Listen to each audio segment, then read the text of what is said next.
한국인에겐 알려져 있지 않고 일본에선 반정부 테러리스트라는 이름으로 수십 년간 수감 생활을 한 동아시아 반일 무장전선 부대원들이 있습니다. 이들은 일제의 무반성과 무책임에 대한 저항을 시작한 일본인들로 1974년 8월 30일 도쿄 미쓰비시 중공업 빌딩을 시작으로 1975년까지 일제 전범기업 연속 폭파 사건을 일으켰습니다. 대학 중퇴생, 한국 근현대사, 전공대학원생, 회사원 등으로 구성된 동아시아 반일무장전선은 1970년대 전반 일본 제국주의 침략과 식민 지배로 성장한 일본의 주요 기업들을 폭파하며 일제의 잘못에 대해 책임질 것을 주장한 무장 투쟁 그룹입니다.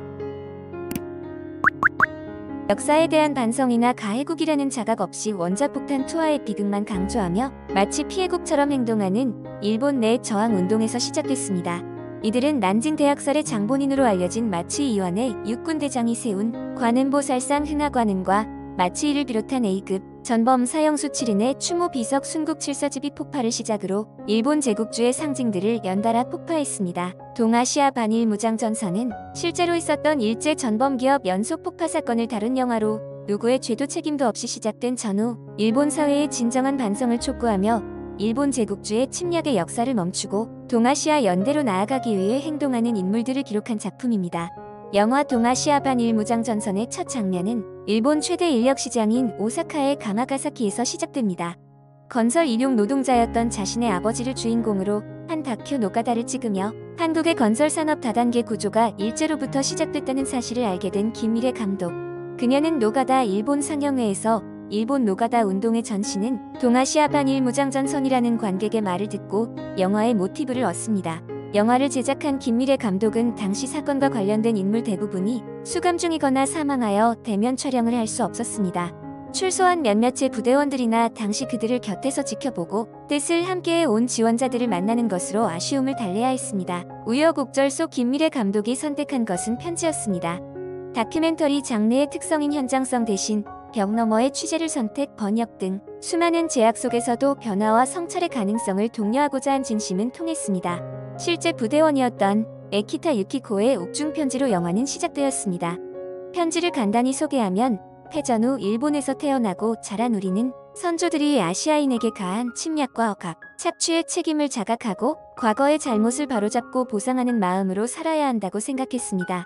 지금 이 나라의 평화와 번영도 의심하고 부정해야 하는 것처럼 말입니다는 말로 자기 부정 시대의 동아시반 일무장전선의 입장을 전한 에키타 유키코는 2017년 출소 당시 일본 4대 방송국의 취재 요청을 모두 거절한 채 서로를 동지로 받아들인 김미래 감독만이 카메라로 자신을 담을 수 있도록 했습니다.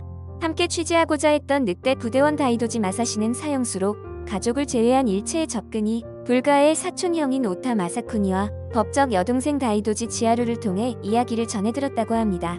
다이도지 마사시는 2017년 도쿄 구치소에서 병사하여 끝끝내 만나지 못한 채 한국으로 돌아와야 했습니다. 그럼에도 불구하고 동아시아 반일 무장전선은 민족 식민지 문제 연구자 오타 마사쿠니, 늑대부대 지원자로서 원전 반대 운동을 이어나가는 아라이 마리코, 우멀리브라는 여성운동 관점에서 늑대 부대를 지원해온 다이도지 치하루 등이 나름의 방식으로 밀도 있는 연출을 선보인 높은 수준의 다큐멘터리 영화입니다.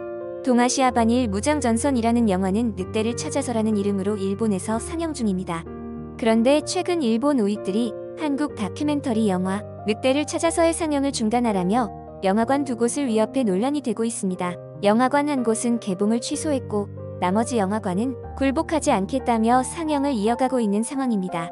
17일 아사히 신문 등의 보도를 보면 일본 우익단체들은 김미래 감독의 늑대를 찾아서가 반일 영화라며 영화관 두 곳을 꼭 짚어 노골적으로 영화 상영을 방해했다고 전했습니다. 우익들의 공격 대상이 된 가나가와 현의 영화관은 이달 8일 개봉을 예정했으나 결국 취소했습니다. 영화관은 자료를 내고 경찰로부터 이달 8에서 9일 우익단체가 거리 선전 활동을 한다는 연락이 있었다며 소음으로 인근 주민이나 영화관 건물에 있는 다른 점포에 해를 끼칠 수 있어 취소를 결정했다고 밝혔습니다. 지난달 24일 개봉해 우익들의 집중적인 공격을 받고 있는 요코하마 시네마린 영화관은 애초 일정대로 이달 21일까지 영화를 상영하겠다고 전했습니다. 이 영화관 대표는 최근 성명을 내고 우리 영화관은 영화의 다양성을 중시하면서 작품을 선정하고 있다며 우익들의 주장이 영화의 내용을 왜곡하는 데다 이런 폭력적인 항해 행동에 결코 굴하지 않겠다고 밝혔습니다. 우익단체들은 이 영화가 개봉된 지난달 24일 29일 이달 9일 요코하마 시네마린 영화관 앞에 차를 가져와 확성기로 구호를 외치며 시위를 했습니다. 트위터에 올라온 영상을 보면 이들은 상영을 중지하라며 영화 상영료가 동아시아 반일 무장 전선의 활동 자금이 되고 있다는 유언비어까지 퍼뜨렸습니다. 영화관 대표는 성명에서 이런 행위는 표현의 자유를 위협하는 것은 물론 관객과 극장 관계자에게 신변의 위협을 느끼게 하는 것이라며 도저히 용서받을 수 없다고 우익 세력들을 강하게 비난했습니다. 해당 영화에 참여한 일본 영화 감독 이노우에 주니치는 아사히 신문 인터뷰에서 강이나 압력에 굴복하는 것은 모든 영화관에 영향을 준다. 논란이 일어나는 영화는 그만두자로 돼버릴까봐 두렵다고 말했습니다. 과거에 있었던 일을 영화로 만들었을 뿐이지만 두려움까지 느껴야 하는 게 안타깝습니다. 영상을 만들기 위해 저도 동아시아 반일 전선 다큐멘터리 영화를 봤는데 이제는 출소해서 과거 자신들의 폭력 운동을 반성하고 폭력이 아닌 평화운동으로 침략의 역사를 연구하고 식민지 시대를 부른 책임을 져야 한다고 말한 부대원이 생각나면서 현재의 시위를 이어나가는 일본 우익 세력들과 비교가 되었습니다. 그러면 일본의 네티즌들은 해당 영화 상영이나 영화 자체에 대해서 어떻게 생각하고 있는지 한번 살펴보도록 하겠습니다. 미담을 말하듯이 하고 있지만 출연한 사람들은 범죄자입니다. 폭력적이고 비논리적인 시위로 사망자를 낸 테러 활동의 범죄자입니다. 그렇기 때문에 시위를 받고 비난받아 마땅하다. 언론 및 상영의 자유는 중요합니다. 하지만 반일인이를 무죄인 듯이 말하는 영화를 규탄하는 것도 자유입니다. 왜 우익단체라는 표현을 쓰는 것일까요? 우익단체가 아니라 일본 시민들의 반응이라고는 생각하지 않나요? 전범기업을 대상으로라는 말 자체의 기사는 중립을 잃었다. 일본의 우파를 비난하기 위해 억지 기사를 작성한 것. 반일을 재료로 하여 일본 내부를 휘저으려는 계략적인 영화일 뿐입니다. 미쓰비시 중공업은 전쟁 때 수많은 일본인들을 위해 구호활동을 펼쳤고 전후에도 자신들의 잘못을 인정하고 사회적인 책임까지 다했다. 그런데도 반일을 재료로 영화를 만들어서 혼란스럽게 하는 것은 저열한 행위입니다. 서울의 일본 대사관 앞에서와 부산 일본 총영사관 앞에서 비엔나 협약 위반 데모에서 일본을 협박하는 것을 즉시 중단해야 합니다. 그들도 협박하고 있으면서 고작 영화관 시위를 가지고 기사를 내보낸다니. 영화를 들어본 적도 없지만 정말로 동아시아 반일 무장 전선을 찬양하는 영화였다면 결코 상영되어서는 안 된다. 오로지 패배자 마인드로 가득 찬 한국인들의 농간입니다.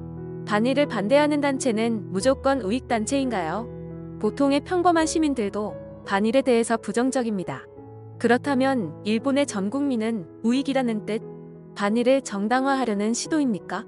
그렇다면 내용은 쓰레기일 것이다. 볼가치도 없다. 굳이 시위하지 않아도 아무도 보지 않는다. 쓰레기를 보기 위해 시간을 버리는 사람은 없을 것이다. 제1한국인들이나 보러 가려나. 예상하셨다시피 일본 네티즌들의 반응은 매우 부정적입니다. 일명 깨우친 일본인들이 자신의 국가를 상대로 테러를 가한 것이어서 창피한 점도 있고 반일은 한국인이라는 프레임을 씌워야 하기 때문입니다. 우리는 팩트에 기반해서 영화를 만드는데 왜 저리들 거품을 문지 모르겠네요. 도둑이 제발 저리는 게 아닐까요? 여러분들은 어떻게 생각하시나요?